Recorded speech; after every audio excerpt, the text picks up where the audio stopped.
ያበሰን የአባቶቻችን አምላክ የእኛም አምላካችን ልዑል እግዚአብሔር ስሙ ይክበር ይመስገን።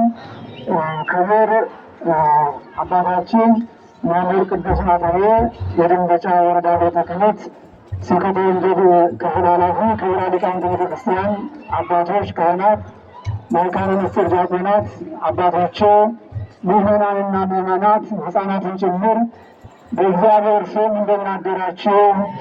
እንደምን ዋላችሁ? እንደምን ሰነበታችሁ?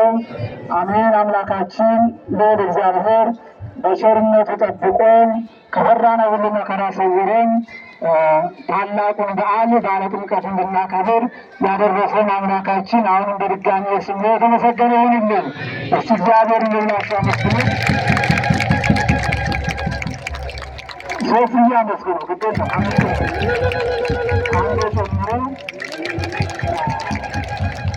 እግዚአብሔር ይስጥልኝ። እንግዲህ ምክንያቱም ያው ምዕመናን በዓሉን ታቦታቱ ከብዙ አድባራት ወጥተው ባህረ ጥምቀት ደርሰው ሕዝቡን ባርከው እኛም ተጠምቀን እግዚአብሔር አምላክ ጠብቆን ያለምንም ችግር ወደ ቤተ ክርስቲያኑ የየረያ አድባራቱ ተመልሰዋልና ከዚህ በኋላ ጥሪ ያለ መርሐ ግብር ነው የሚኖረን።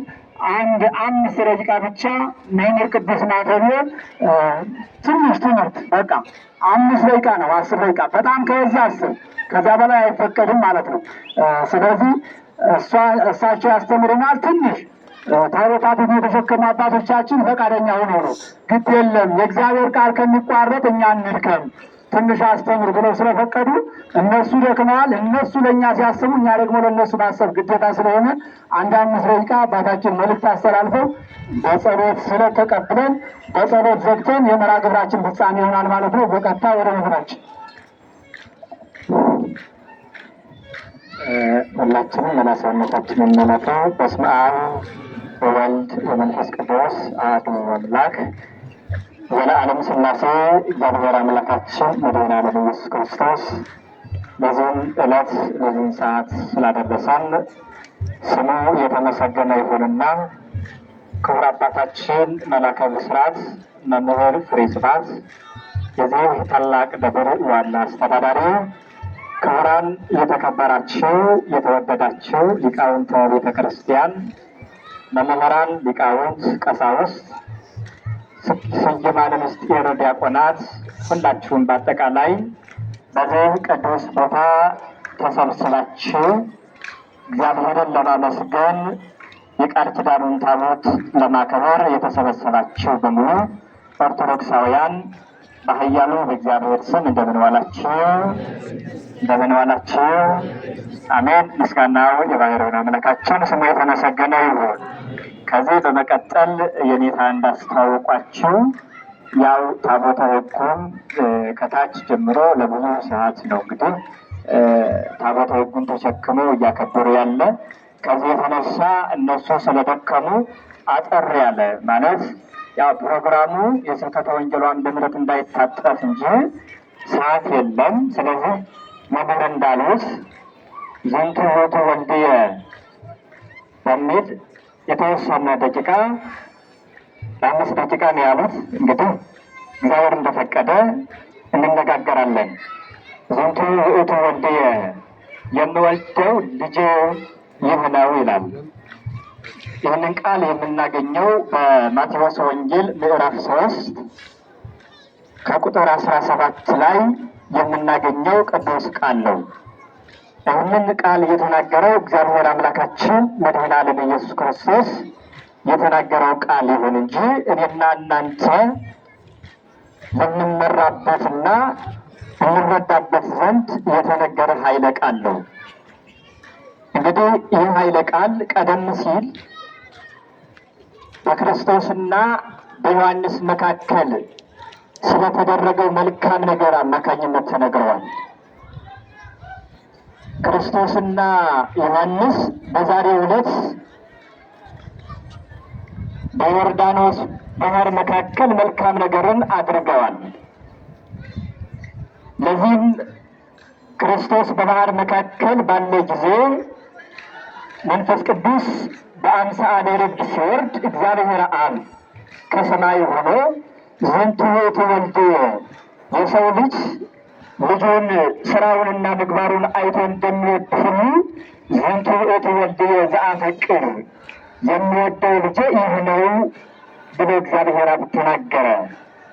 ለማን ተናገረው? ለእግዚአብሔር ወልድ ማለት ነው። በዮሐንስ መካከል ለመጣው የትሕትናው ባለቤት ለሆነው ለክርስቶስ ተናግሮታል። ማን? እግዚአብሔር አብ ማለት ነው። ስለዚህ ዝንቱ ውእቱ ወልድየ የሚወደው ልጄ ይህ ነው። ዛሬ በዮሐንስና በክርስቶስ መካከል መልካም ነገር ተደርገዋል።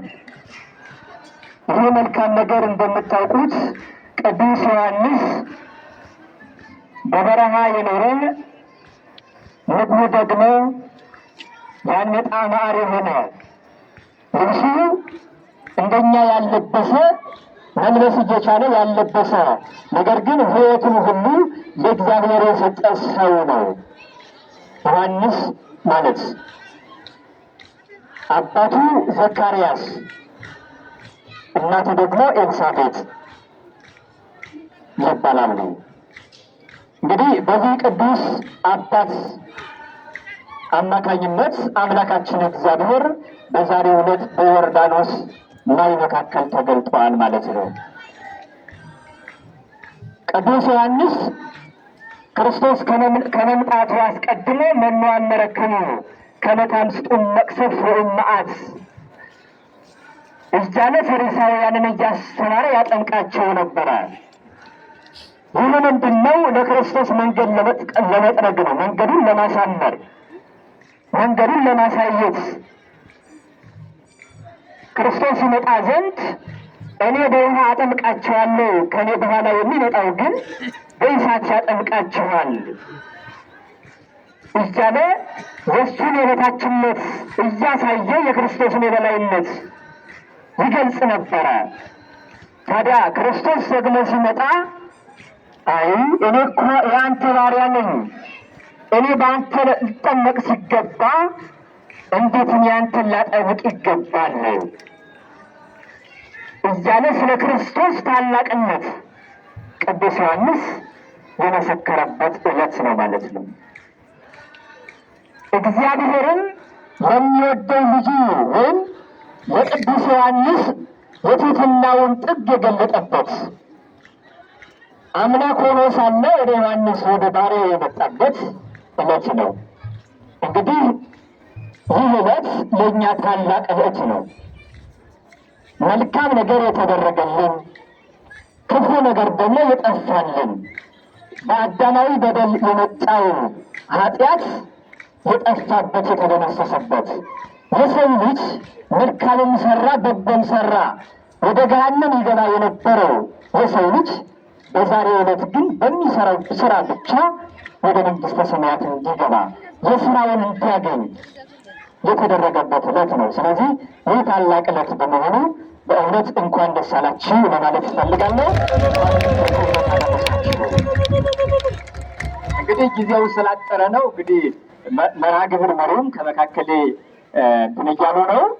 ዞሮ ግን ዋናው ከእኛ መውሰድ ወደ እኛ ሕይወት መውሰድ ያለብን ትምህርቱን በጠዋቱ ተጠቅሰዋል። ክርስቶስ የትሕትና ባለቤት ወደዚህ ምድር መጣ ስንል እኛስ ከክርስቶስ ምን እንውሰድ? ራሱ ባለቤቱ የትሕትና ባለቤት ከሆነ ከእኛ መካከል ትሕትና እንዴት ሊጎል ይችላል? ትሕትናንስ እኛ መውሰድ እንዴት አቃተን? እርስ በርሳችን መከባበሩ ለእኛ አስፈላጊ ስለሆነ ከክርስቶስ የምንማረው ሁላችንም መከባበር እንዳለብን፣ ትሕትና በሕይወታችን መሪ እንዲሆን ማድረግ እንዳለብን ያስተምረናል። ቅዱስ ዮሐንስ ደግሞ ለአምላኩ ማጥመቅ የመጣው ደግሞ በመልካም ስራ መሆኑ መልካም ስራ የሰራ ሁሉ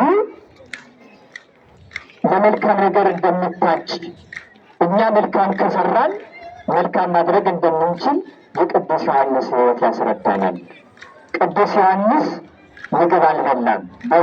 በበረሃ የአንበጣ ማር የሚባል እየበላ በበረሃ የተዳደገ ልጅ ነው።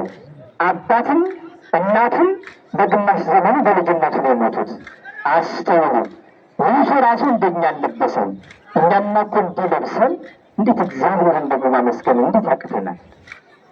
ለእግዚአብሔር መገዛት፣ ወደ እግዚአብሔር ቤት መምጣት ለእኛ አስፈላጊ ነው ማለት ነው። ቅዱስ ዮሐንስ በዛ የግመል ጸጉር ለብሶ ለእግዚአብሔር የታጨ ከሆነ እኛን ደግሞ ከእሱ ሕይወት ተምረን ወደ እግዚአብሔር ቤት መምጣት ያስፈልጋል። ዛሬ የምበላው ያጣን የምለብሰው ጠፋ ብለን መጨነቅ አያስፈልግም።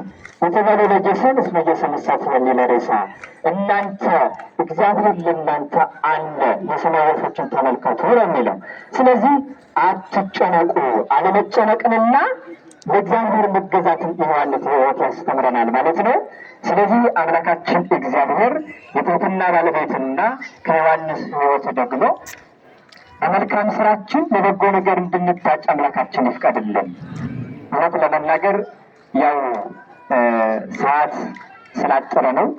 እግዚአብሔር በፈቀደ እግዚአብሔር እንግዲህ በፈቀደበት ሰዓት ሰፊ ጊዜ ይዘን የእግዚአብሔርን ቃል እንደወደደን እንማራለን።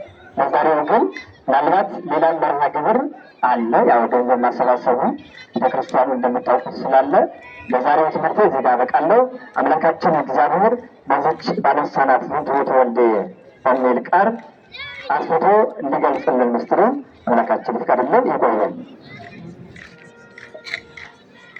እሺ፣ መምህራችን መምህር ቅዱስ ቃለ ሕይወት ያሰማልን። ቃለ ሕይወት ያሰማልን። እግዚአብሔር አምላካችን ያገልግል ዘመናቸውን ይባርክልን። እኛም በሰማነው ቃል ስለ 136 ዓመተ ፍሬ እንድናፈራ አምላካችን ቅዱስ ፈቃዱ ይሁንልን። እንግዲህ መምህራችን ያው ሰፋ አድርገው ማስተማር ይችሉ ነበር። ጊዜ ገድቧቸው ነው፣ ገድቤያቸው ነው።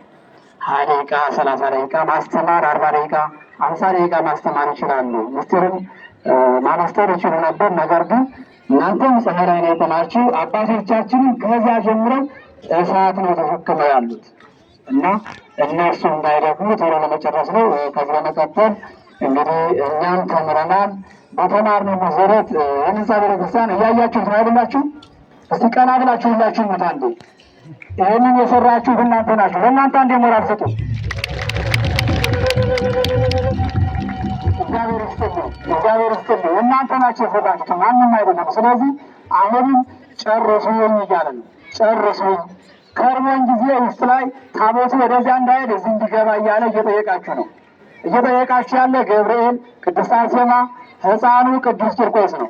ስለዚህ ሁላችሁም እንግዲህ መቼም ወደ ቤተ ክርስቲያን ስንመጣ የቴኮ ምራቀ ፍቅር ምንት እግዚአብሔር በእርግጥ እንደምናስቸግራችሁ እኛ ሁሉ እንረዳለን።